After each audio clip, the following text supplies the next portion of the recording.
Hello, everyone. This is criminal profiler Pat Brown, and this is Patron Hangout number 151. And before I start this show, since we had technical difficulties the last show, and I went for a really long time and nobody had a clue what I was saying, can you see and hear me? What we got going here? Can you see and hear me?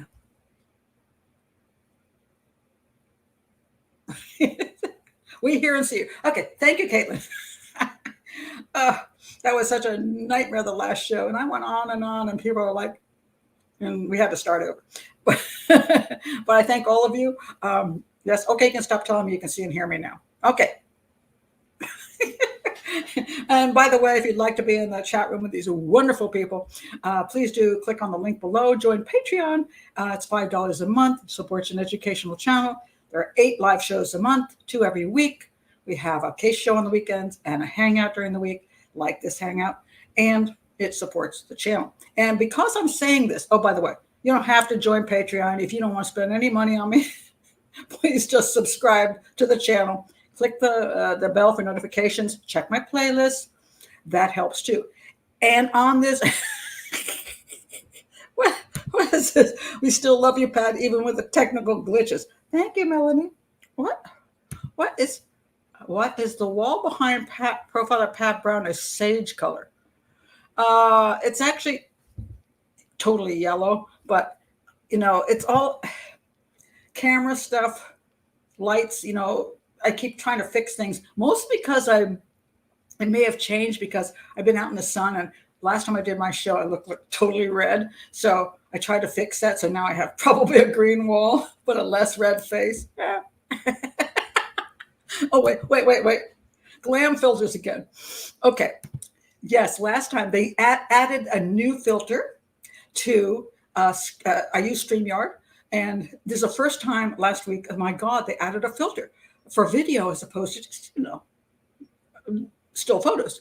And so I could do my thumbnails usually. I do my thumbnails and I definitely fix them up.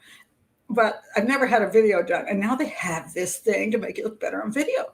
So normally I only did it once. I put it on moderate and I'm like, oh my God, I don't have as many wrinkles on my face. Today, because by the way, it's my birthday and I just turned 69, I moved it up to more than moderate. Because I really want to look like I didn't go to the total end of it, but I want to look younger. So isn't this great? I can fool myself, Don't look at my neck. Oh my God. So anyway, thank you. Don't all say happy birthday. It's not necessary. And by the way, thank you for my patron who sent me a box of wine, not for my birthday, but just because. Thank you so much. I'm going to celebrate. What? Wait a minute. The filter makes my hands look creepy gray. Okay, wait a minute. I got to check it out now. Oh, God. Well, it's probably... Wait a minute. This hand is gray. Oh, that I look dead. Oh, I totally look dead. It's actually a sun. It's actually probably the sun. I actually have a suntan. Thanks a lot. I may be my last birthday. Oh my God. Thank you, Harpa. I wasn't going to be in the chat today. It's my bedtime. But you wish me a happy birthday. Thank you very much, Harpa. Oh my God. So I want to tell you how I spent my birthday, just so you want to know. I had a great time today. First, I went and got my blood taken. And then I went to the Maryland Motor Vehicle, to get that new ID. You got to get that new ID. And it's my birthday and I forgot to do it. So I had to pull an appointment and race down there. So that's where I'm at. Oh, Cheryl says, happy birthday, Pat, and best wishes for the coming year. I'm still laughing from the last live. Yes. And if you haven't seen the last live, the case show I did, I I never laughed so hard in my life. Oh my God.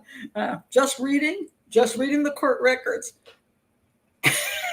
you gotta check it out. So am I going on a, why am I going to be on CNN? CNN's not going to have me on. They never call back. So I'm going to New York City tomorrow. That's why it's early today. And we're not celebrating my birthday. It's just, this is my daughter's time off. And so we're going, it's a mother, daughter, granddaughter trip. We take it every year. We've done Williamsburg, and then we did Charlottesville. We did Philadelphia and Amish country. And this year we're doing New York City. My granddaughter's now 10. So we are hitting all the highlights. We're going to, of course, Statue of Liberty and what else is Empire State Building. I'm going to, on the last day, I'm not going to tell her what we're going to do, but we're going to jump on the train and we're going to go to Coney Island, and she's not going to have a clue that we're actually going to the beach in New York City. So that's going to be fun. So we're going to have a good time. So anyway,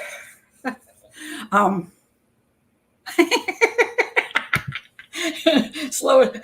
Wow, Pat, you've had quite a birthday. Blood draw and DMV. Slow down in your excitement. Yeah. I had to get stuff done.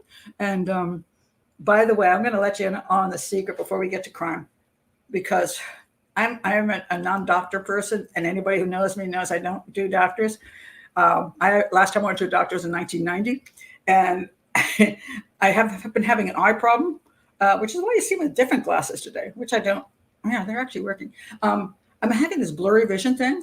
And I know I don't have diabetes or high blood pressure, but I want to go back to see the optometrist or maybe ophthalmologist. And I wanted to have some proof that I don't have these things. So I wanted to just get a blood test. And I called to see if any doctor was around who'd take me. And it's like, in 3 or 4 months, we'll let a new patient show up. But I found a workaround. And so I went online and I ordered a blood test for the general stuff. $49, clicked online, made my appointment right down the street, rolled over there this morning, walked in, took my blood, they'll send me the results. Awesome. That was Quest, by the way, and I'm not shilling for them, but isn't that awesome? So, Chinatown for fast food, migraine. I don't have any, no, migraine. I don't have I've had a couple migraines before in my life, but no, it's not migraine. It's a constant blurry issue. It's really weird. Yeah, I'll decide how far up I'm going to go. But no, that's not it. I've been having problems for the last 3 years, and it's gotten worse. And I think it started with YouTube because I spent so much time on the computer. But then again, maybe it's not that. So I just don't know. But I'm trying to at least check that out because I'm good at sign language. I prefer to go become deaf, but I don't want to be blind. We'll see what happens. Anyway, okay. Move all that aside. Let's go to stuff. All right. Oh, I was going to answer the question of bloodbath. Bloodbath. What an interesting name. I'm going to go way back up. I want to put bloodbath's question on the screen. Hold on a second. About why I do this channel. Where was that? It's way back now because, here we go. All right. Bloodbath asked a perfectly good, reasonable question. What is the general mission of this educational channel? Is it to advance critical thinking? Yes. Create better juries. That would be nice. I prefer professional juries, but if we can improve any juries, that'll be good. Not intended to be rude in any way. You're not rude. If you were rude, I would have blocked you and you wouldn't be here. Anyway, I have the number one reason I started this was to eventually, I hope, more detectives who work cases, more criminal justice students, anybody in the criminal justice field who has, or even prosecutors to be defense lawyers, to be whomever, I want them to have more critical thinking skills as far as crime scene analysis and profiling go. And this is an opportunity to do that. I did start the first criminal profiling certificate program in the country at Excelsior College.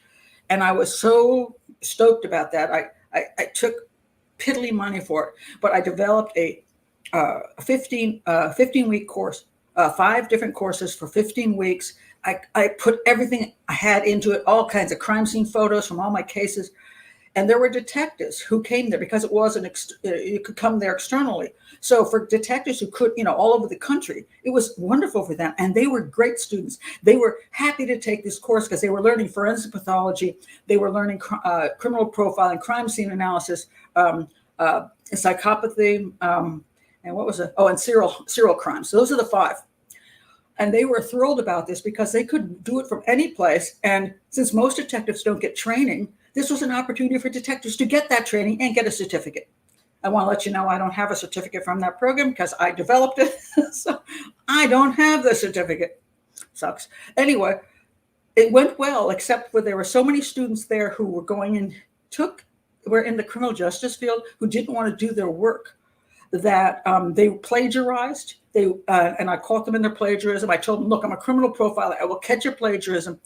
They didn't believe me, and they plagiarized like you wouldn't believe. They wouldn't do their work. They wanted to maybe do an hour's work a week. They were horrible students. And so they have this rate your professor system. And so my A students and my B students said, best professor I've ever had. And the C, D, and F students said, worst professor I've ever had. And since there were more bad students than good, the college wanted to make money. And I have no respect for them now. I was so excited to be in this Excelsior College. I was so excited about it. And they brought me in and they made a big to-do about how Pat Brown created this program. And I was supposed to manage the program and then mentor new professors. And that never happened. They eliminated me, didn't ask me back, and got professors in there who would simply grade inflate and let their students get away with plagiarism so that all the students were happy because they didn't have to do work. So it was a crushing experience because I worked so hard on it.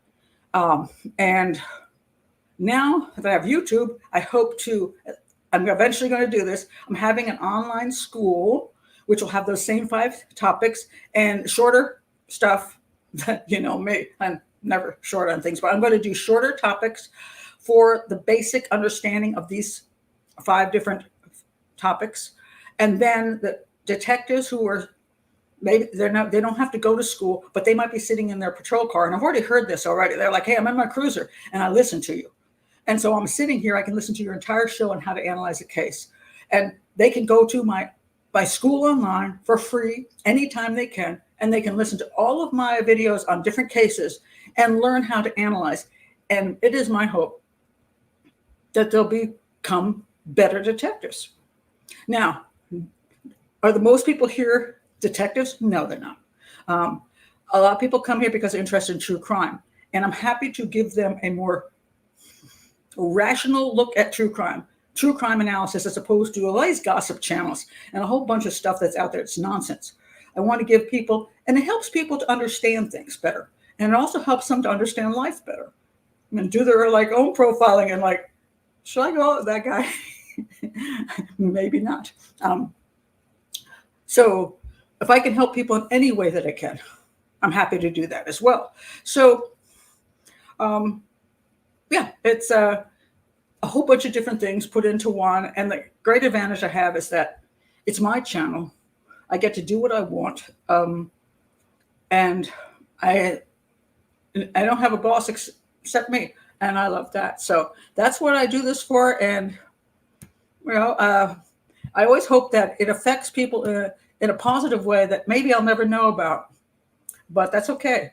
Because a lot of times we do things in life. And if we do good things or useful things, somebody someday will say, that person helped me out. 10 years ago, I heard this and it made all the difference in my life. And if that I can have an effect on a detective or a person going into any kind of criminal justice stuff, or for all of you just living life, I'm happy about that. I mean, it's a pretty cool thing to do. And now that I'm now 69 years old, a lot of times you get sidelined as you get older, especially females. And it's nice to be able to contribute still and be able to offer something useful to society. I mean, a lot of people say, oh, well, you should retire, just enjoy life. Hey, I enjoy life. I do art. I travel. I enjoy life. But I also like to still contribute. I don't need to just have a 30-year vacation or maybe only 10-year vacation or whatever. I've had a lot of vacations. I don't need a vacation the rest of my damn life. So, whoa. That's nice. You want to do my school? All right, and that'll come up eventually. Oh, thank you, Christy. Pat offers sound reasoning. It's refreshing. I try to be as reasonable as I can. Okay, hold on. I got to take these glasses off. Sorry. These are my distance glasses now. Okay, for trials, do you think that experts in a given field should be chosen from a qualified pool of expert defense and prosecution as to reduce conflict of interest? Oh, that is a fabulous question, Mike.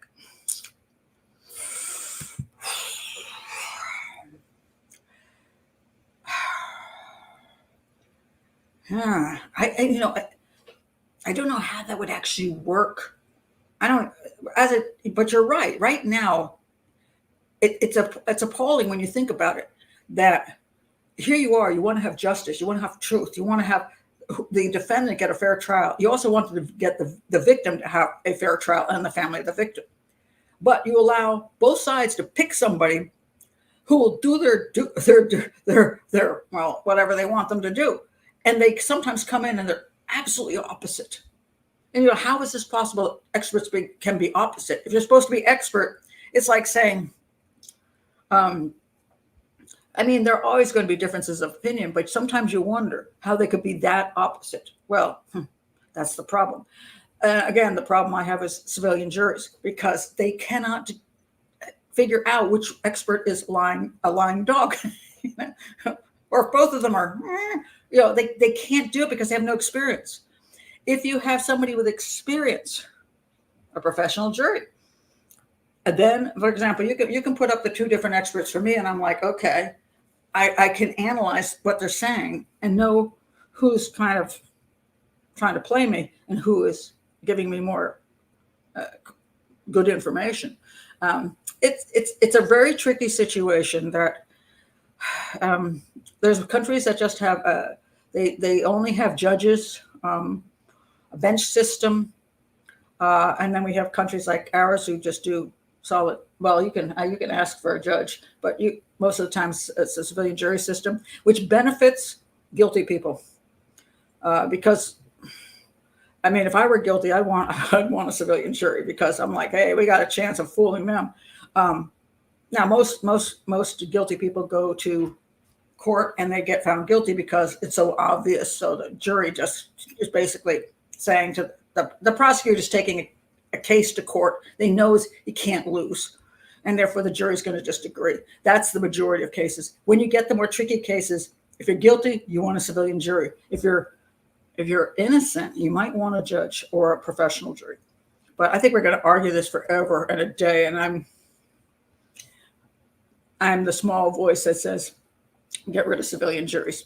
And go look at my show on the Nanavati case in India that helped get rid of their jury system. They went to bench trials after that, but not just that one case, but some other cases included. But it was such an atrocious case where the guy clearly committed the crime and the jury found him innocent, and the judge lost his mind and said, I'm just not going to accept that. Oh my goodness. Oh, anyway. Oh, funny how many attorneys refer to CSI as what? Yeah, some of the attorneys have an issue with that the civilians watch crime shows and they watch CSI, and CSI is, it's always amazing how they can figure out stuff from a feather that came from a almost extinct bird, flying over San Francisco at the time, but the bird really comes from Australia. It's like nonsense stuff. And a lot of if you cannot understand how things work, you can get taken by things that seem like they're rational because somebody makes it sound that way, but it's just not so. So it's very tricky. Yeah, I think this is the problem. Very overwhelming for a civilian jury, all the evidence and technicals. It's very difficult. Even without all of that, there's emotions and politics and personal opinions and subjective, all kinds of stuff that rolls in.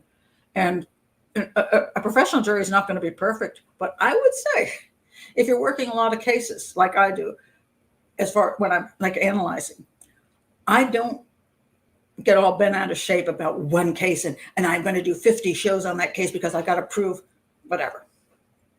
I don't do that. But people who get emotionally connected and decide they start seeing things in a certain way, and that's a problem. That's a real problem, and that's what happens with civilian juries. And there's, I say, let me get off of that. Oh yeah, they're also bored to death. Oh my God, yes.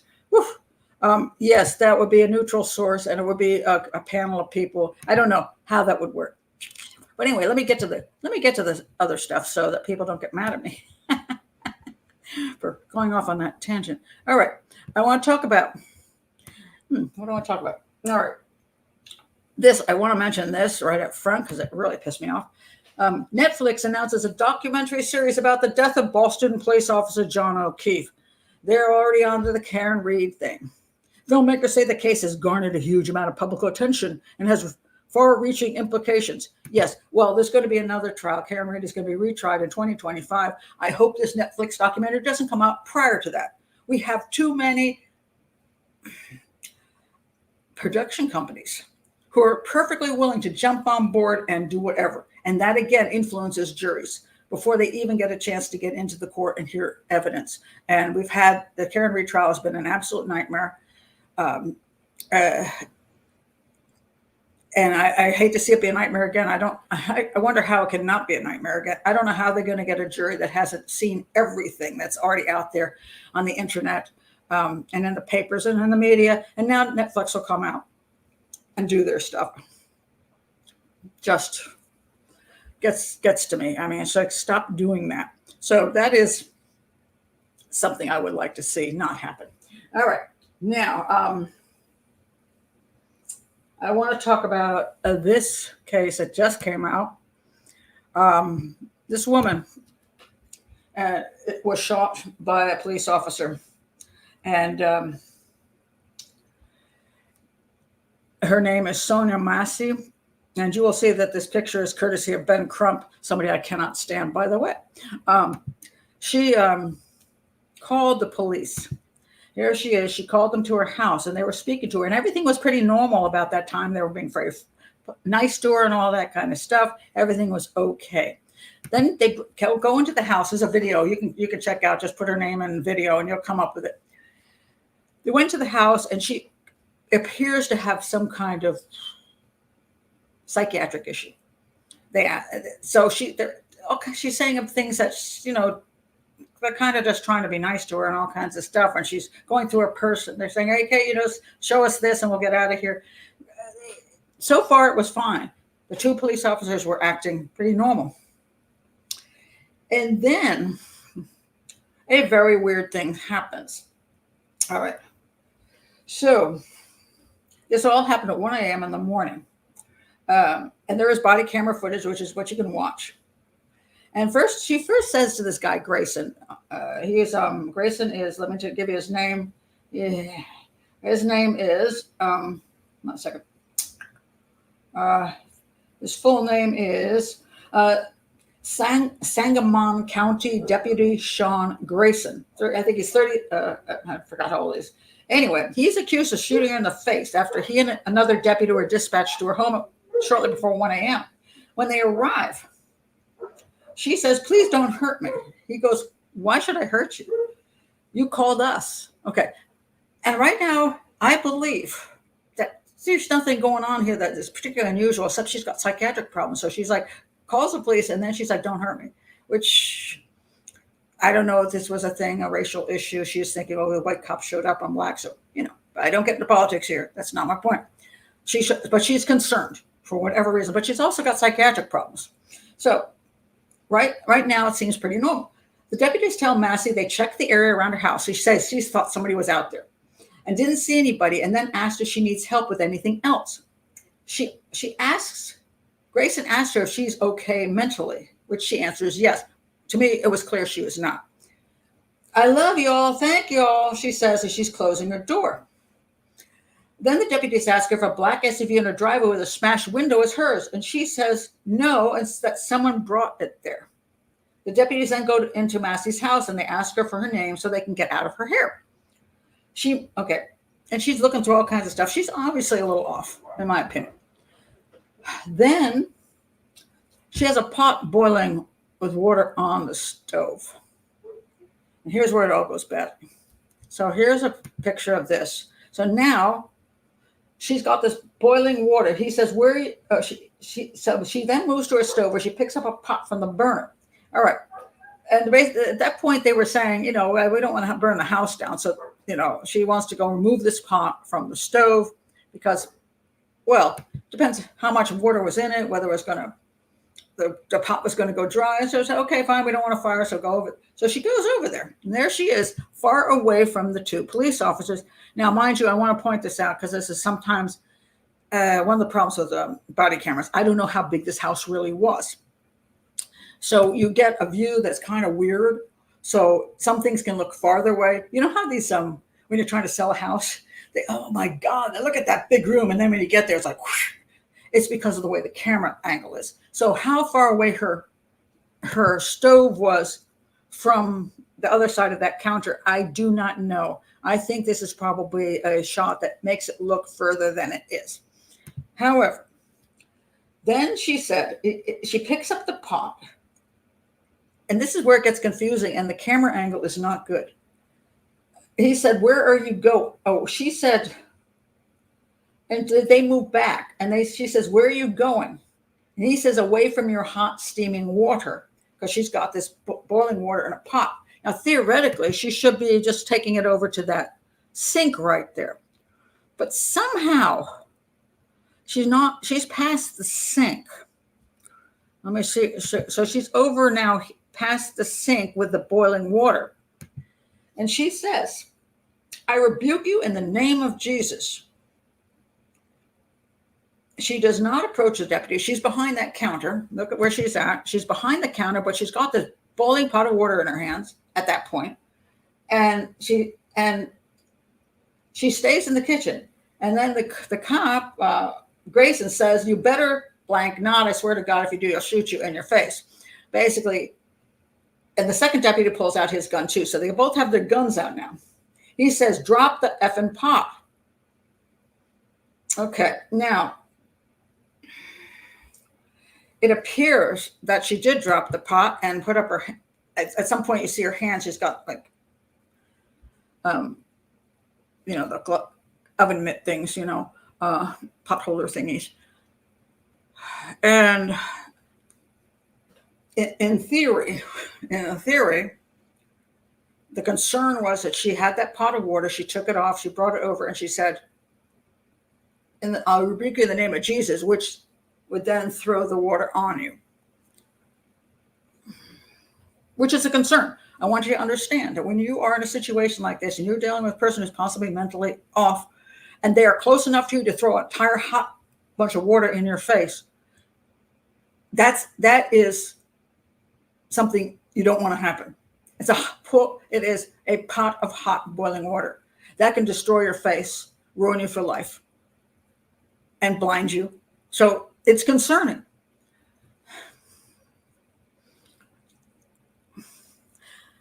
So the question here comes down to how close was she really, and what was she in a threatening position? Could they not have backed up? Was there not other choices? First of all, I would have not had her go into the kitchen. If there was a pot of boiling water that needed to be taken care of, I would have one of the officers walk in the kitchen, turn the stove off. I'd keep her out where she is. The whole thing was handled badly, and she got shot in the head. He fired 3 shots and killed her. She's 36 years old. He's up for murder. No. So having a law enforcement family, I understand that when you look at things from, the Monday morning quarterbacking thing, where you see something later and you think that you would have done this. Sometimes, you're there. They were very nice until that moment in time. How that moment in time happened is concerning to me. And that she was close enough that he had to actually believe she could heave that water from that distance. And I don't know what the distance was because I can't see it, is also concerning. I wish there were other camera angles, and I don't think we have them. I'm not happy with what I see. And I say usually a lot of cases where they blame the police officer for shooting somebody, I'm like, I see exactly why they did that. And then Ben Crump shows up and always tries to say it was a racial thing and that person was shot because it was racist. No, most of the time it happened because nothing to do with race, just because the guy was doing, usually it's a male, but here's some guy doing something that was bad, like pulling a gun out, and pointing it at the police officer, things like that. This case doesn't look too good to me. Now, do I think it has anything to do with race? No, I do not. I wish Ben Crump would just go the heck away. That the community could be upset in general that this case was handled maybe poorly, maybe wrongly, and maybe this guy did something he shouldn't have done, in which case he has to be charged with a crime as opposed to self-defense.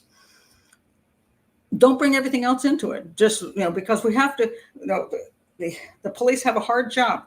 And if somebody does something wrong, then they need to be held accountable and possibly be charged and convicted. But let's not add all the other nonsense in, because that just to me, it's distracting. And so I don't see any evidence from all the way up to that moment where they had anything against this woman at all in any way. Why the guy? I just think it was handled poorly. And maybe because I can't see the distance, maybe he really thought she was about to throw a pot of hot water in his face. I don't know. I would have to know the crime scene, have to see, that will be coming out in court. How far away was she? And there's a lot of crap obstructing on that counter. I have a hard time believing she could have thrown that hot water through all the crap on the counter and hit this guy. So therefore, I think he's in trouble. And, he's now a former police officer, and he's been charged. So let's let the court system take care of it. But it doesn't look good. Let me put it that way. It probably was it's a house, but it does look kind of small. But again, if only she'd stayed in the room. They let her go into the kitchen and handle the hot pot of water. And if you think a person might have a mental condition, perhaps that's not a wise thing to do. Yeah. Gun versus pot, gun wins. Well, that is true. Shot for making a cup of. Yeah, well, the three shots. Now, let's understand 3 shots. People go crazy about how many shots. When you have somebody who is about to do something, you don't shoot once. You don't. You eliminate the threat. And that always seems to be, there's always a bunch of shots. It's just the way it is. You go until that threat goes. That's just normal. That's not unreasonable. What might be unreasonable is why he shot in the first place. That's a whole different issue. Oh, well, that's okay. If you have a weapon and the police tell you to drop it and you don't, they'll shoot you dead on the spot. Well, absolutely. And you should. You don't have seconds to think. If somebody points a weapon at you, it's over. There's a kid, I just did it last week, a kid up in New York. What was he? 13 years old. And he appeared to be matching a robbery, and he was out 10 of some at night with the other guy that there were some robberies with weapons. And he ran, they stopped him, and he ran from them, and then he turned around and pointed a gun at them, and they shot him dead. Turned out it was a fake gun. And now the whole community's all bent out of shape. That was a legitimate shooting, and there should be no issue with it. Sorry if your 13-year-old kid is out late at night, possibly committing robberies with a fake gun, but that's on you. and and the kid. They can't tell from a distance if it's a real gun or not. It doesn't make any difference. If you point a gun at somebody, you're done. A pot of water. Now, sometimes a knife issue, people have oftentimes said, well, they shouldn't have shot the guy because he just had a knife. Just having a knife. If you've ever watched somebody move with a knife, you can be stabbed in a second and you can die from that. So if somebody moves towards you with a knife, you tell them drop it and they move towards you, you have every right to shoot them. That's just the way it goes. And sometimes people do have mental problems who have that knife. Does that mean that you don't do something about it? So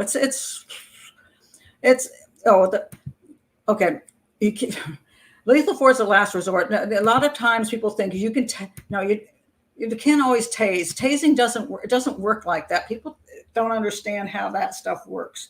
So it's always this, well, shoot them in the leg. No, you don't. You always shoot for central mass because you've only got seconds before you die. And that's the way it is. And so when a person is threatening a police officer, they, first of all, don't do it. If you do that, it is on you. Don't do that. Don't make it. That's why I say when you make a traffic stop, keep your hands at 10 and 2. Make sure the light's on inside. If I have to reach for something, I tell them I need to reach for my let's say I have something information in the let's say my wallet or something, whatever. It's in the glove compartment, and they need to see it. I say I need to reach to the glove compartment, and then I do this. I reach with 2 fingers. Not with a fist, because you open up the glove compartment and you reach in like this. It could be a gun in a second. I reach in with 2 fingers. I reach any place with 2 fingers, very slowly. And I'm probably not your most likely suspect of being involved in anything bad.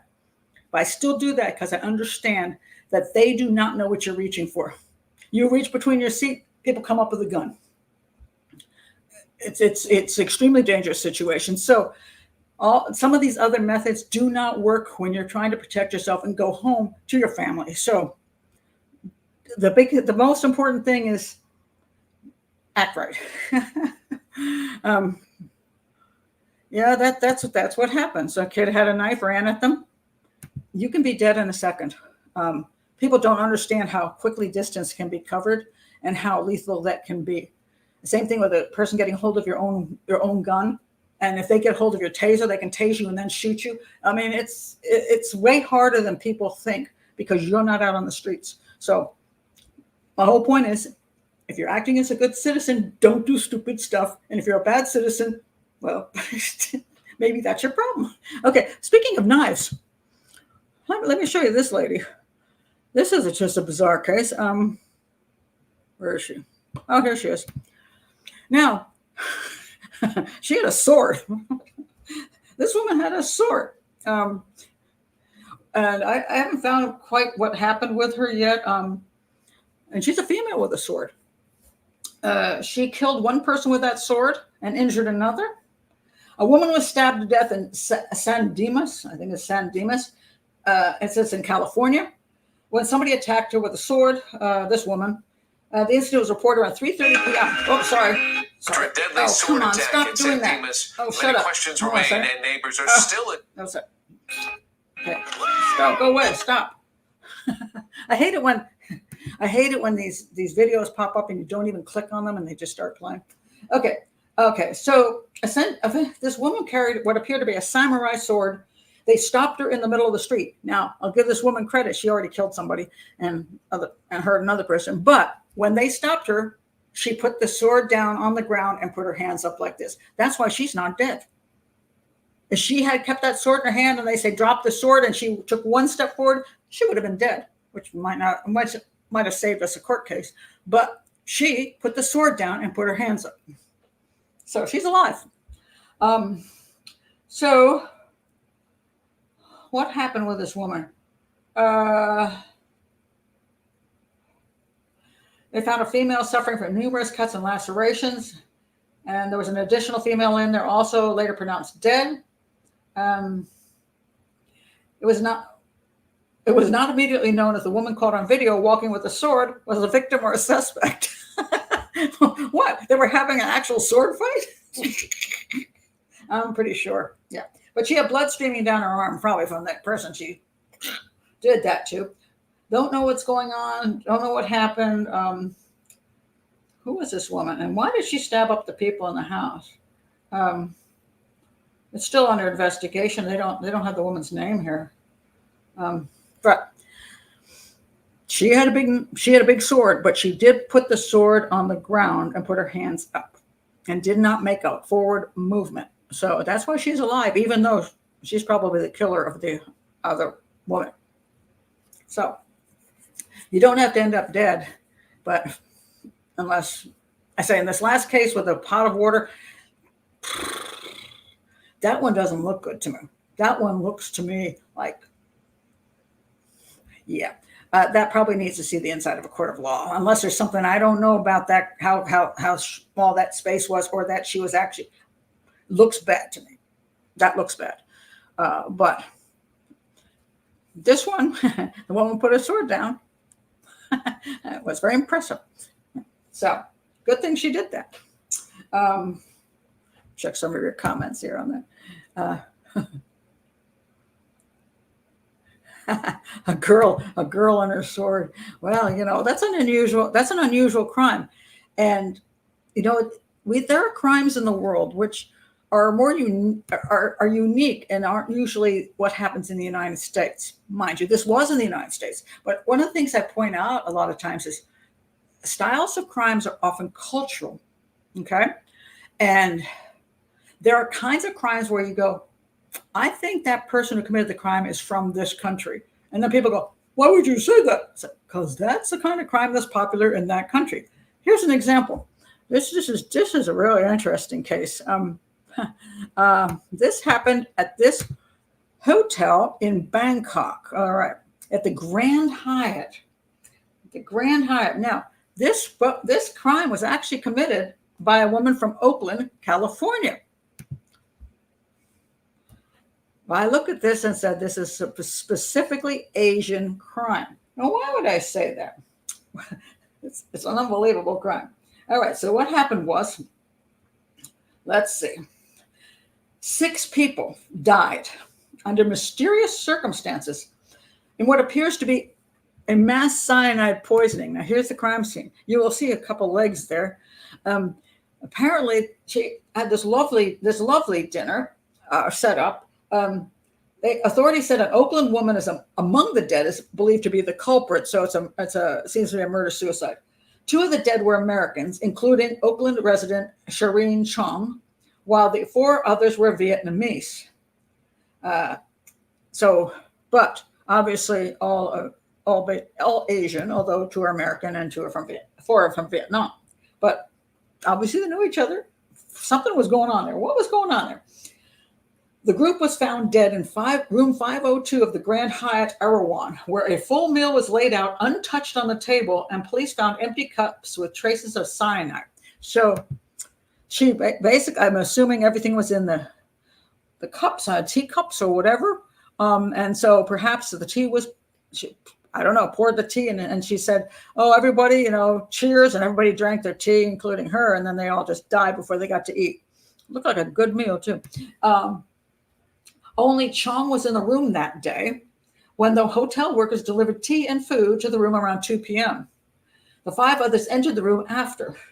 Police believe Chong poisoned the tea with cyanide in order to kill herself and the 5 others over a financial dispute. A housekeeper later found the bodies after the guests failed to check out on Tuesday. 2 of the bodies were in a bedroom while the other 4 were in the living room. In one photo, that's the one you see you can see some legs. One of the victim's legs is on the ground. Cyanide was found in the blood of all 6. Chong had recruited the other 5 to invest more than $250,000 in construction work, reportedly including a hospital project in Japan. Some of the others had taken legal action against Chong when there was no progress on the projects. This is where you don't want to meet with a person that you think is a crook. With the 6 facing a court date, she invited the group to meet for negotiations. Well, yeah, they lost those negotiations. They met in Bangkok and stayed at different rooms in the hotel. They were all in Chong's room when they all died. So, yeah. But cyanide is much more popular in Asia than it is in the U.S. Not that you can't use cyanide, but I've seen so many cases over that direction, and I've actually talked about some of them that have cyanide in other cases. And there's apparently easier to purchase over there in certain different countries. So that's one of those cases where you go, who's involved in that? Fascinating case, though. I mean, it's like, wow, she did not want to go to court. I'm betting the money isn't forthcoming. No, I think that's kind of done.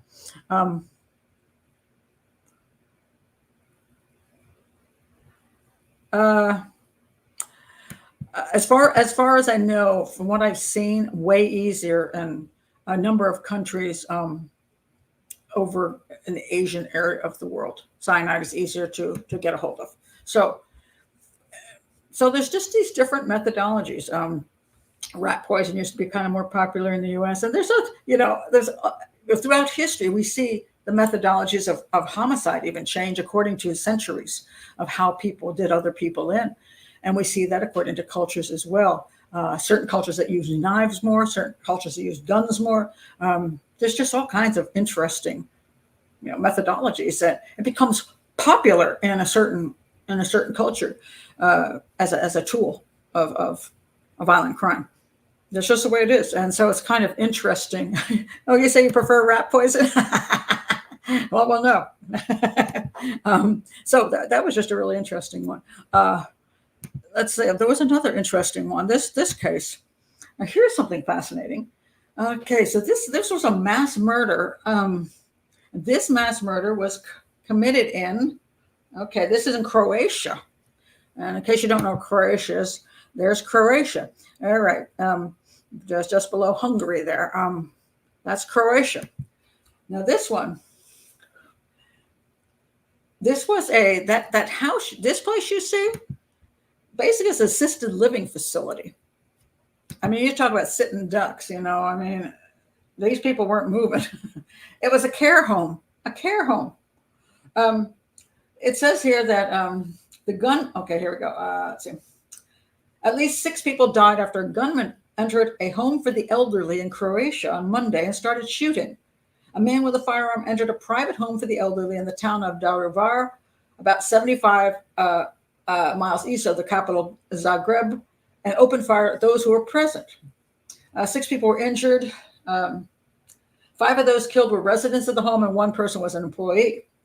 The gunman had previous encounters with authorities, was a member of the military police unit, and had a short firearm that hadn't been registered. Too early to talk about a motive. 5 of the victims died immediately, and then the others were getting some medical assistance. He ran away, was later arrested near a cafe. I don't know if he's just having lunch or just didn't get that far. Now, that's kind of unusual. Care homes are not your number one targets. I haven't seen that. In the U.S., schools seem to be the number one targets, horrifyingly. Why this guy picked that, I don't know. Now, it's possible that the employee could have been somebody who was pissed at, so he was killing the employee and just took out everybody around. So it may have nothing to do with the care home, could have everything to do with the employee. So sometimes we'll see that where all of a sudden somebody gets killed in like hospital or some other location where you wouldn't expect there to be a, quote, mass murder, but it's because their focus was really on one person who happened to work in that, whatever they're working in. But interesting. I mean, it's just, that's unique. And maybe we'll find out, why that occurred. Now, pointing out something also very interesting, when we talk about cultural things, mass murders in China, quite a few have been knife mass murders, and also kindergartens. Like they go after small children with a knife. Go figure. I mean, I don't know why, but it seems to be kind of a more popular thing over there. So every country has its own little peculiarities. So, yeah. A care home, well, yeah. I don't believe in hell, but opening fire on an assisted living is making me reconsider. Well, yeah, I mean, one of the most important things about mass murders is that your victims are very likely to be easy to kill. I mean, that's they're sitting ducks. I mean, that's the number one reason you do it. You don't usually go into a place where you think you're going to get somebody's going to fight back or pull a gun on you. So any place you can get a lot of people who are just easy targets. Essentially, you take. We've had mall mass murders. Somebody just walks into a mall and goes, it's easy.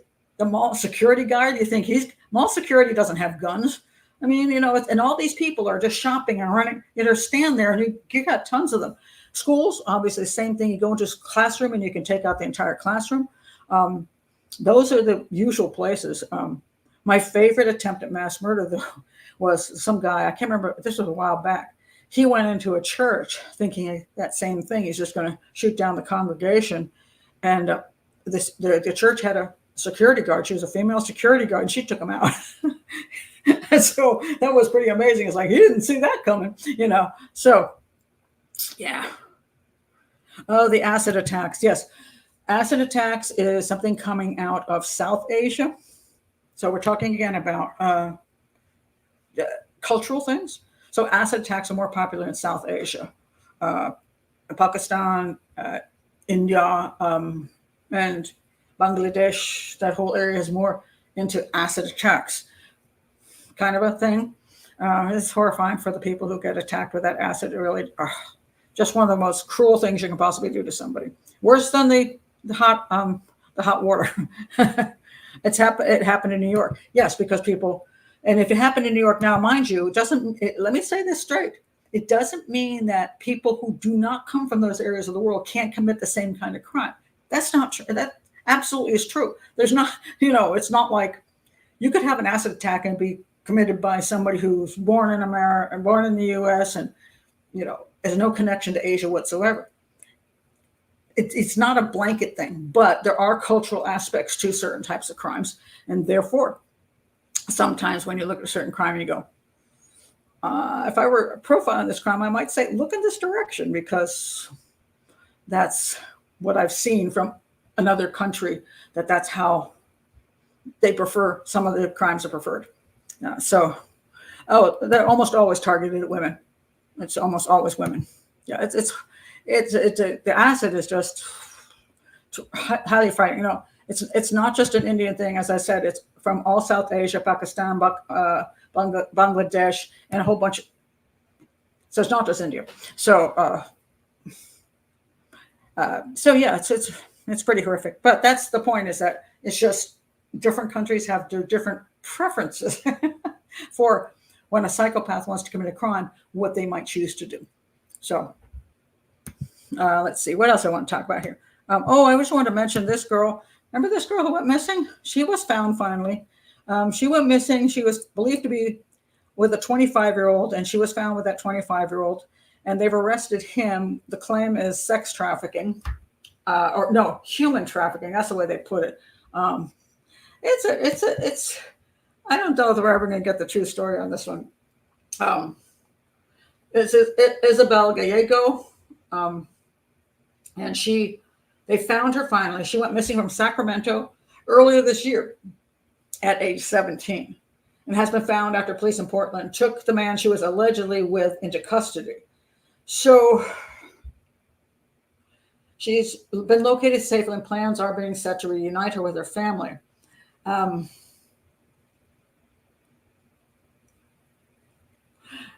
Supposedly, they found her in Southeast Portland, and after being offered resources by the police bureau, she left the scene with another individual she was with. So the guy she was with, the guy she left with, had a warrant out on him, so they could obviously do something with him. That guy, he faces 3 felony charges of being a fugitive. In a separate case, Jackson was charged with felony possession of firearm, as well as unlawful possession of a firearm, possession of a loaded firearm. They didn't disclose how his arrest was connected with Gallego's disappearance or discovery. And he wasn't the greatest guy. But she was a high school senior in an independent study program. I'm not quite sure what that means.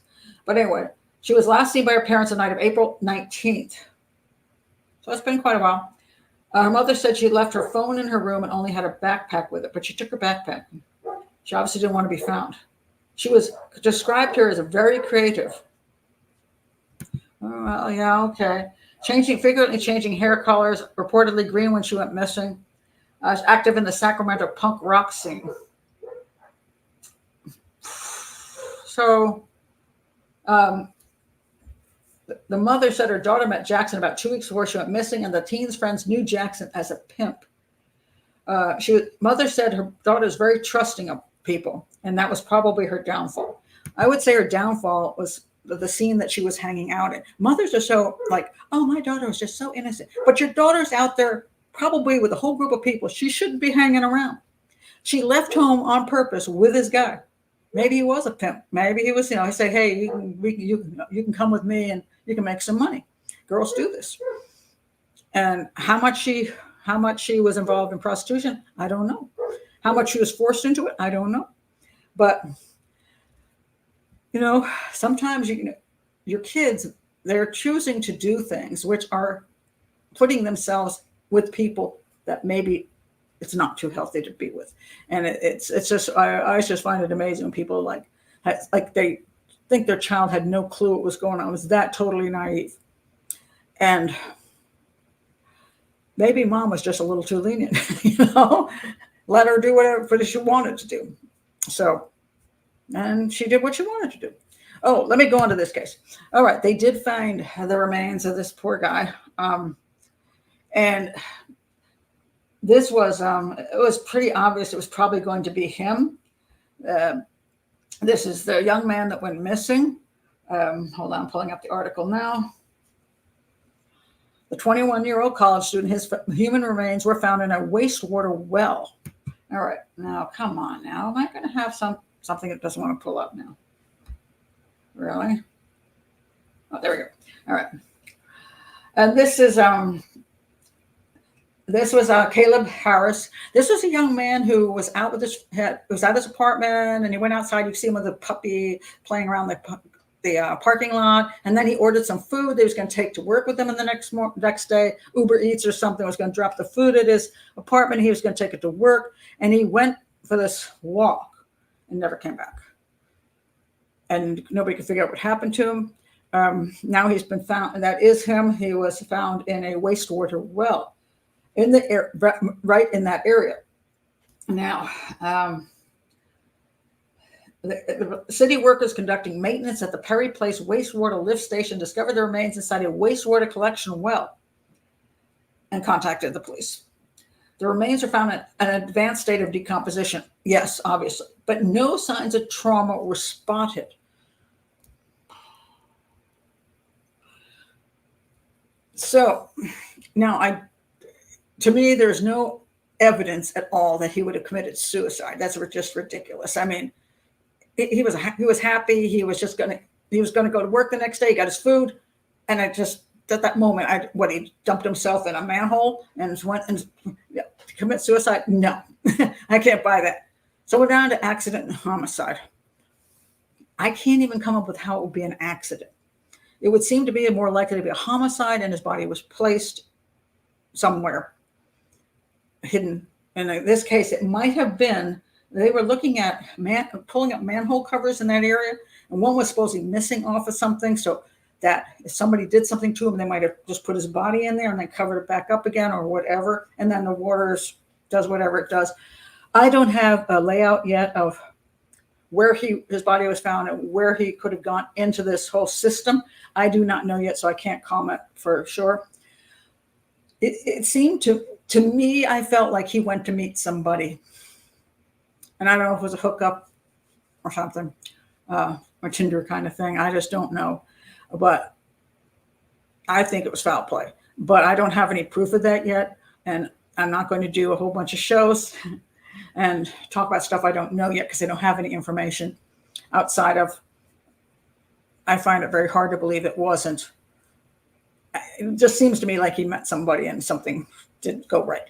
Now, how would there be then no sign of trauma? Well, that can happen if a person is, sometimes if they're strangled, you don't always have a broken, this isn't, the hyoid bone isn't always broken. And then if you have state of decomposition, you're not going to see the marks on the neck. You're not going to see any of that because it's going to be gone. A person could also be suffocated. Same thing. You're not going to have any proof of that. Only if it was a violent attack, where bones were broken. If he was stabbed, you might see like a chip in a bone. If you're shot, you might have a bullet in his skull, but they don't have any of that supposedly. So it would be, and again, I would go with more likely a strangulation type of crime, depending on what was going on. Why he went away from that apartment to what appears to be to meet somebody, I just don't know. So I'm going to wait till they get some more information of something that I can determine how he even got in that system. Yeah, I don't know. Right. Yeah, she shouldn't be doing extensive coverage. Why? Because she doesn't know anything. And this is what bothers me. I won't just jumping on something that's very, very popular gets you attention. But what are you saying that you have any knowledge of? If you don't have any more knowledge, what are you talking about? And I've spoken about the case in a short term because I don't have anything more to work with. And I'm not going to do a whole bunch of stuff and whatever. Well, thank you very much. I have the filter on. That's why I look better today. So, yeah. And so that's one of the reasons I haven't jumped on this case. I've spoken about it in a Hangout because a Hangout is a place I can talk about this short bit just to give information and show you where I'm wondering about. And then I'm done with that unless I have something major to say, something to really get into. And by the way, I will be back in time for the 4:00 show on Sunday. We're actually end up leaving New York early in the morning because we got a better train ticket. Otherwise, it was like twice as much in the afternoon. So we're going to leave in the morning. I'll be back in DC. I'll do the 4:00 show. And I was asked to look into the Jenny Lynn case. I got wrapped up in it. And so I'm going to do a show on Jenny Lynn, who was a young girl, I think she was 15 years old, who was brutally murdered in her home. Just heartbreaking case, absolute heartbreaking case. Yeah. Once in a while, a victim, when I see a certain victim, not that every victim is horrible, but she was one of those daughters that everybody wished would be their daughter, that she seemed to be that wonderful a human being at 15 years old. And there are like 3 different theories on the case. And I'm pretty sure I'm pretty sure who did it. So I'm going to do that case, and it's really interesting. So Sunday, that'll be the Jenny Lynn case.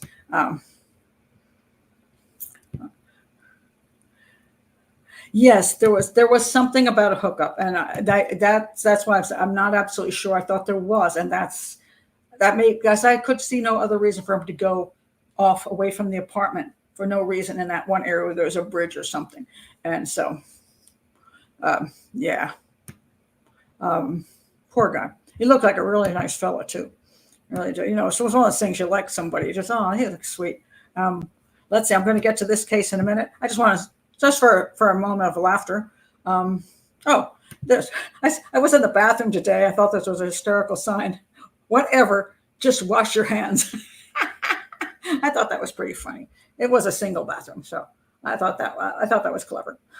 I like the 2-headed guy in The Martian. I thought that was funny. And then this other thing amused me. I came out of the motor vehicle place, and this is what happens when you have a small car. I came out and went, what the heck happened to my car? My car's missing. This has happened to me before, and you suddenly think your car's been stolen, and then you get a little closer. It's still, where is it? Where is it? And then you get a little closer, and there's your little car, and it's just hiding behind the bigger car. But I have had times where there's only been like one vehicle in the parking lot, and my vehicle, and then there's no other vehicle, and I parked there, and I'm like, oh my God, my car's gone. It's just hiding behind the other vehicle. So I try not to panic when I can't see my car. I'm like, it's probably behind something. Thank you, Kathy, very much. I'm going to have another drink of my wine. Okay, let's see. I want to talk about this case because this is just in the news. And this is the Benefield case. And it's gone to court. And it is, I am not ready to do a whole show on this or even just a video, separate video, because I haven't analyzed it well enough yet. She shot her estranged husband multiple times, and she's now in court for murder. And this is her daughter, who is outside with this placard thing, "Keep my mommy free." Oh God. Who's ever using that kid, that is disgusting. I'm sorry. That right there just appalls me. That appalls me. You do not do that to a child. That's sick. I'm sorry. That's just an aside, but that pisses me off. All right. In case you don't know about this case, which is now in court, there is no dispute what happened to Douglas Doug Benefield, 58, inside the couple's Lakewood Ranch, Florida, home in September of 2020. As the last of many arguments between the pair reached a fatal end, Ashley Benefield, 32.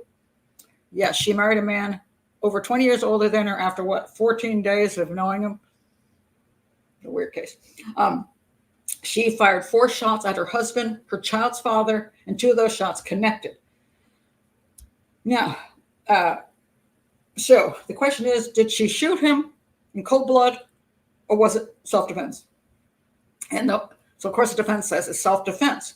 And this whole thing is now coming out where women who are threatened and abused and, being a person who's smaller than most guys and not, just the difference of strength and power, that if you're alone with a guy who becomes angry, theoretically, you're probably going to lose the fight. Physically, you're going to lose the fight. I mean, women like to ignore that point sometimes and say, "Oh, no, I took a class." No, you're probably going to lose. Just don't have the strength. That's why people, if they're threatened, sometimes think a gun is a good idea, because that will stop the guy. And that's what she claims she did. Now, what supposedly happened? So now it's in court. Oddly, there have only a 6-person jury. I've never seen that before. That's fascinating. 5 women and 1 man, which is interesting because without a professional jury, 5 women are more likely to lean toward the female than the guy. Now, I don't know why it ended up being so heavy on the female side, but it's interesting because a lot of times women like to support other women, especially in situations where they think the women, had no choice. All right. She was charged with murder in the 2nd degree. The state sought to paint a picture of the defendant who plotted and schemed to dispose of her husband by any means necessary, which would be not 2nd degree. The state's theory and presentation is this. This is a case about a woman who early on in her pregnancy decided she wanted to be a single mother. She didn't want the father of this mother to have any visitation. The prosecutor said everything Benefield did, Benefield, I don't know how you pronounce her name actually, because I don't listen to a lot of,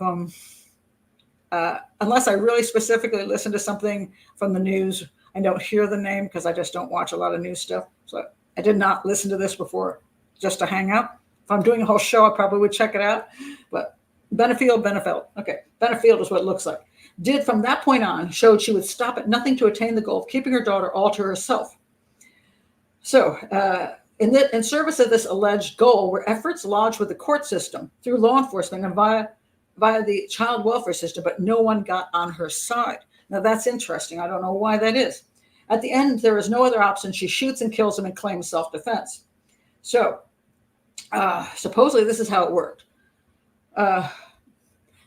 Okay, so the family had issues. And when the couple moved to Florida from South Carolina, they already did not live together. But they spent a decent amount of time together going to restaurants, attraction, and otherwise hanging out, looking like they're going to reconcile. Problem was, that's not what she wanted. That's what the prosecution said. That's what she's portraying. Okay. The prosecutor says it was a ruse to make it look like that. But, if you really had problems with that dude, why are you hanging out with him? All right. So 3 days before there was going to be a court hearing, 3 days before that court hearing, the shooting occurred. On the day in question, Ashley Benefield was preparing to move to Maryland with her mother and the then separated couple's young daughter, the one you just saw. Doug Benefield arrived to help with the move. A move he also planned to make, though the two would remain separate. Now, the defense is saying that he was controlling to the point where when she wanted to move away, he was going to be darn sure he was going to move with her so he could control her. Maybe just want to be near his daughter. You're taking his daughter away to another state. I don't know how this is working in the court system there, but usually one of the problems is when you have a kid together, you can't just pick up that kid and move to another state. You can't do that. Sometimes you end up in a divorce situation being stuck in a state you don't want to be in for 10 years because you got a kid there. You might even have a job offer that you can't take because you can't take the kid with you out of state and cause the other person not to see their kid except for summer vacation, or on a couple holidays. You can't do that. So you have to stay. So she's going all the way from Florida all the way to Maryland. That's a long distance. It's not, he can't just drive there on a weekend, on the weekend I'll come and pick her up because she's an hour away. No, he's going to have to get on an airplane and fly over. So he's decided to move to Maryland, which either means he's a control freak or he's a good father who wants to be near his daughter. So anyway, he arrives to help them move. Now, if your husband is that dangerous that you can't be in the house with him, why are you allowing him in your house to begin with? Because he's not visiting the daughter. We're not in a situation where, it was visitation, I had no choice. He's coming to help you move. You can say, no, we'll take care of that ourselves. You're not coming over because I don't like you being in my house. No, suppose he comes over with her permission. After arriving, happy, hyper, and animated, the man eventually becomes agitated, sullen, and intimidating. Intimating, sorry. Eventually, after verbally insulting his wife, he rams her with a moving box, leaving abrasions, the defense says. So far, I'll have to look into this deeply, but so far, they get into an argument, and he pushes a moving box and maybe scratches her, although they say they couldn't even find anything on her. That's enough to kill him? Okay. So this escalated and ended in a homicide. The state, oppositely, offered 3 key arguments over the tussle that had become a shooting, which he's dead. So you only have her word for it that there was ever a tussle or there was ever even an argument. First, the gun belonged to the defendant, and she had it in her possession at the time while the alleged victim was not armed. Okay. He's coming over to help you move. You have the gun. Where's the gun? I mean, you just had it conveniently waiting around just in case he shoved a box at you? Was it, did you have it hidden in your back there? Where's the gun? Suddenly you were able to get hold of the gun and shoot this guy after he shoved a box. Awful convenient. The prosecutor says Ashley Benefield was not injured.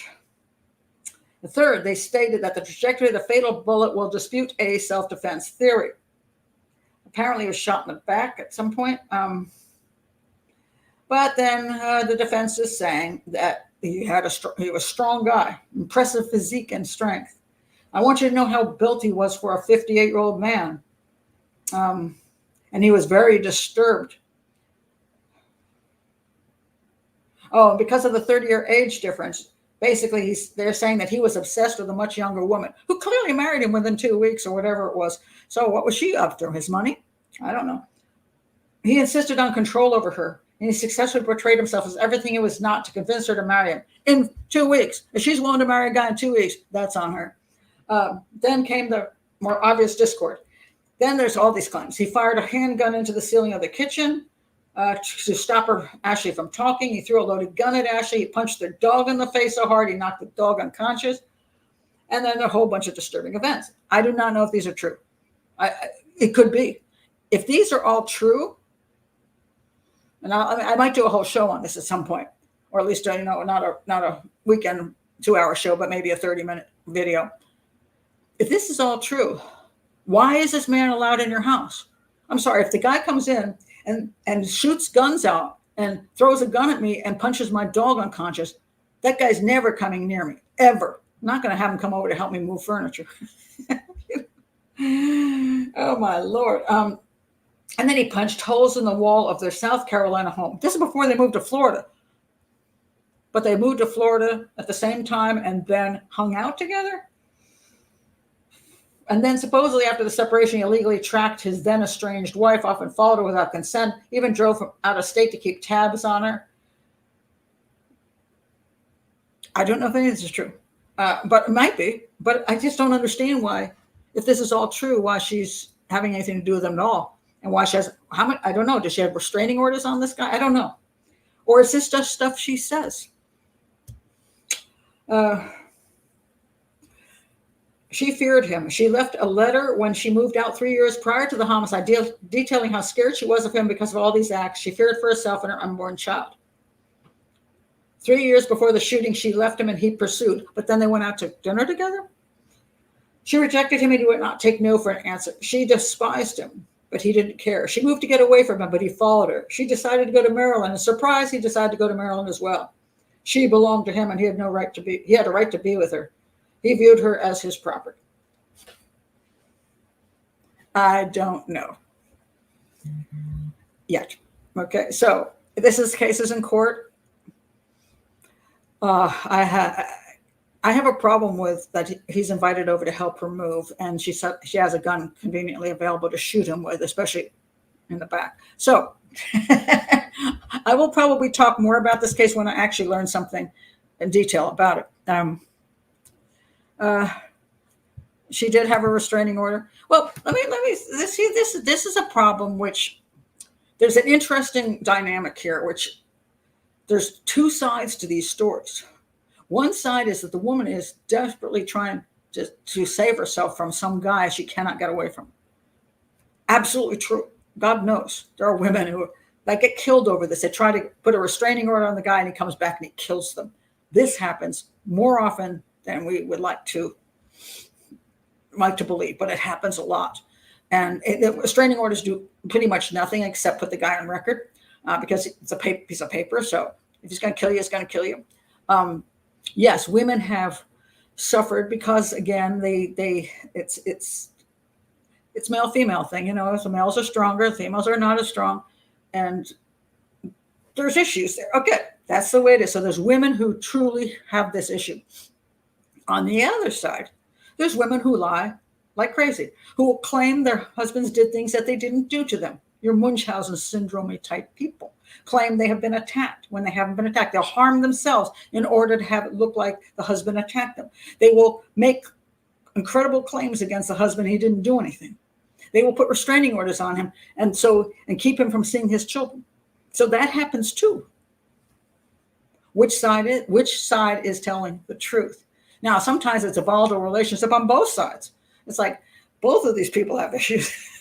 Now, I do not know at this point which way it goes, except for that I just don't understand why he's coming over to help move things. If you don't want this guy around, he's that dangerous, that guy should never enter your house to help you pack up boxes. Like that, I haven't seen more than this. So maybe I don't know. I just don't know, but that seems strange to me. So I'm going to look into this, and I'll probably do a complete video on it when I get enough information that's legitimate. Because again, when you're sitting there and you're hearing the defense and then you hear the prosecution, it's hard to know who's telling the truth. And I don't know where the evidence is. So I'm going to look into it. It might be this week I'm going to do Jenny Lynn because I've already done so much on that. Maybe next week I'll do this case. So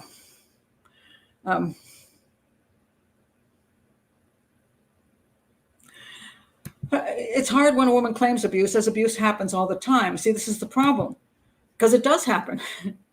It does happen. And if you ever take a look at divorce cases too, just simple divorce cases, the judge is sitting there and he's going, who do I believe? Who should I give more custody to? The guy says this, the woman says that. I don't know these two people. This one gets a therapist or some kind of counselor. This one gets some kind of counselor, and they both say the opposite things. How do you know? So the judges, a lot of times in these divorce cases, just haven't got a clue. And I'm divorced. If I were in, my husband and I settled out of court because I never wanted to go to court. I didn't want that to be a public thing. I didn't want it in the record. I just didn't want that for my children. So I decided, let's just settle this. 25 years of marriage, let's just settle this. But if we had gone to court, I would have had some things to say. I'm going to say he would have some things to say too. Who are you going to believe?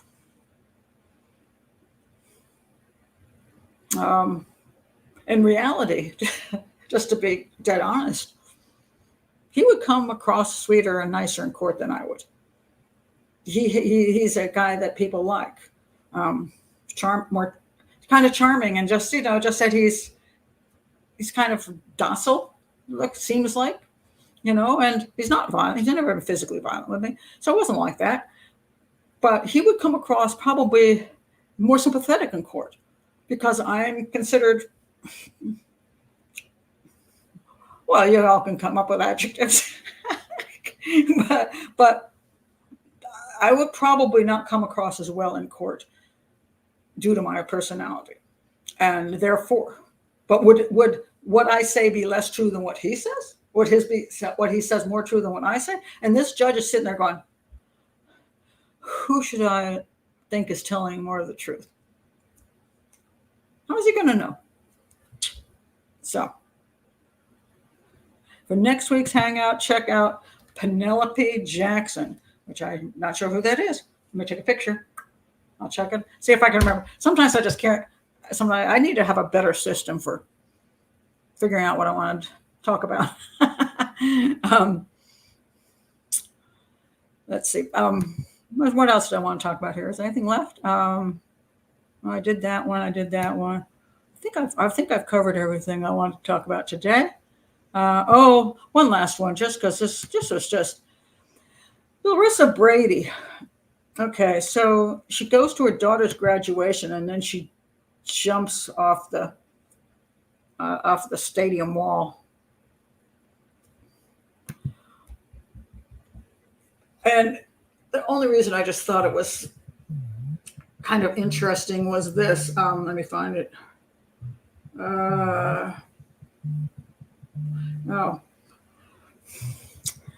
When we talk, my sister calling me to wish me happy birthday, I think. I'll get to that in a minute because I'm about to stop the show. I'll call her back. The mom who jumped to her death during her daughter's Ohio State University graduation left a chilling message before committing her final act. She caught up with her daughter. She's 53 years old. She caught up with her daughter. She was entering the stadium and told her that she loved her and would always be her mother. And then she climbed over the wall and jumped. And said, bah. She mouthed the word bye and then jumped.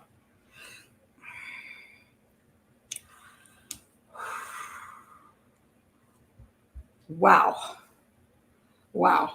Okay. She had a reported history of bipolar disorder, borderline personality disorder, and anxiety. 2 prior suicide attempts. Quit taking her medications. When the troubled mom went to the ceremony with plans to take her life is unclear. She was an avid traveler and gardener who enjoyed the diversity and natural beauty that nature had to offer. She loved her family and children with a passion and was extremely protective of them. She entered with her husband and her 12-year-old son to watch the ceremony, says this to her daughter, and jumps. Okay, I'm going to say that this, desperate acts, people taking their lives, sometimes this is just a desperate act, and they can't handle things. And to do this to your daughter at her graduation day, this is your daughter's day. Your daughter's day. You took it away from her and left her with a forever memory of that. I say your personality disorder is way more serious, and what a cruel and horrific thing to do to your daughter. And how much do you think more about yourself than your family and your daughter on that day? That to me is just unforgivable. That's just horrific. I can't just, wow. Yeah, her poor daughter. And all I can hope is that her daughter, wow. I mean, I don't know. After mom jumped it, she's like, go on stage and get her diploma. I mean, I wish that daughter well. And I hope that daughter understands that if your mother's behavior was, 100% selfish, and she had some severe psychological issues that please do not think it ever had anything to do with you. And if you can survive your mother doing that to you, please understand it isn't you, and it wasn't any of your family. And gosh, just Lord. Taylor says, as a therapist, I agree, Pat, this is beyond the diagnoses listed. Yeah. Wow. Okay.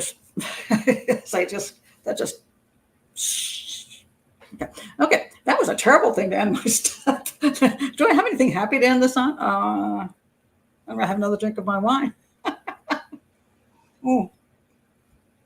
Anyway, thank you for being here. I'm gonna take off now. I'm gonna get ready I'm going to New York City tomorrow, and with my daughter and granddaughter, and nobody's going to be jumping off the Empire State Building or the Statue of Liberty.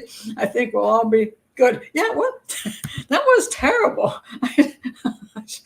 Sorry about that. These are really bad taste, doesn't it?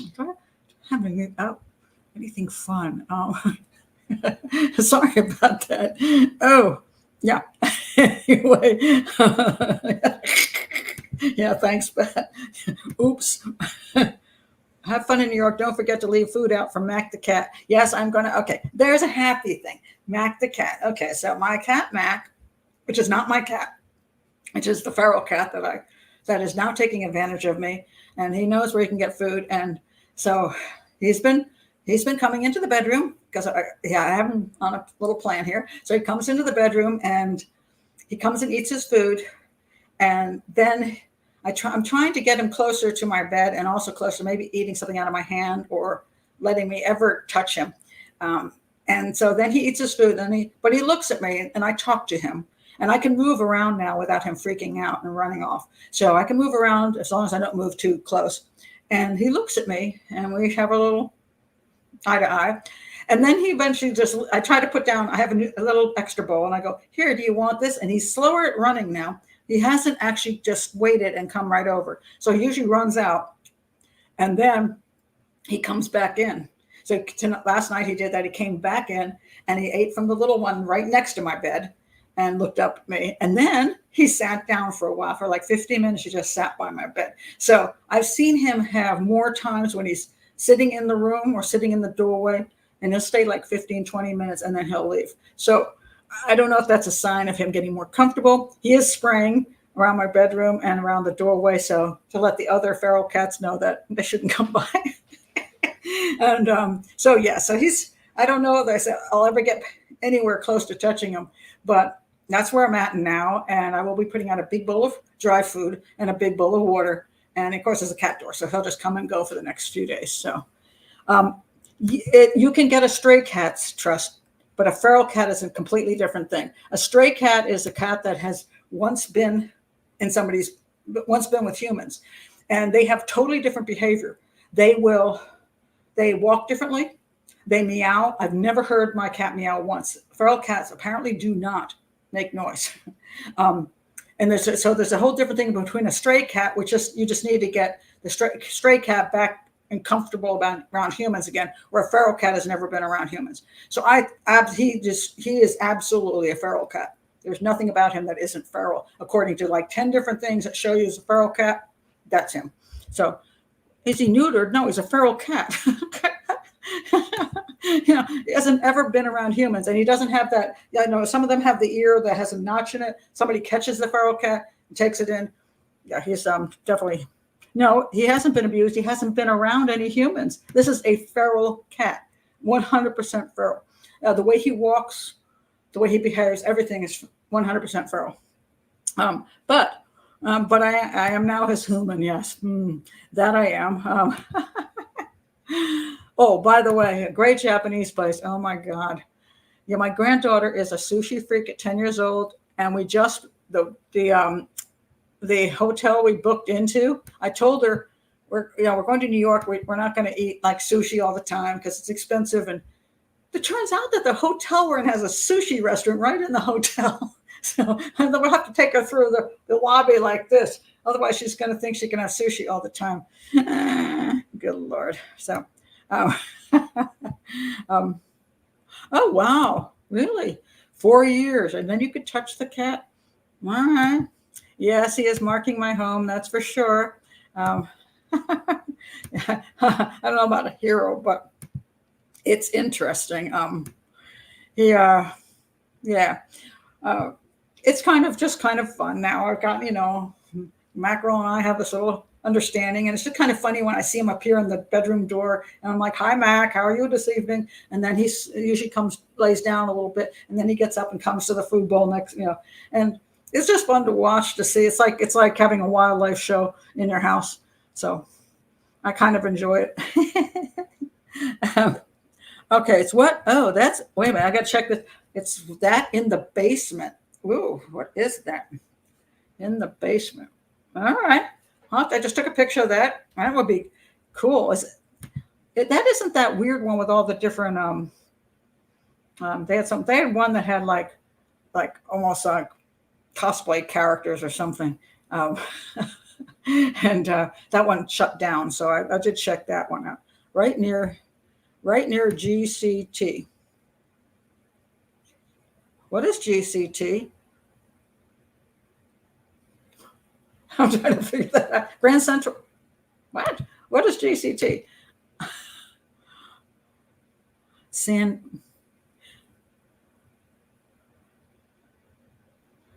I don't know what GCT is.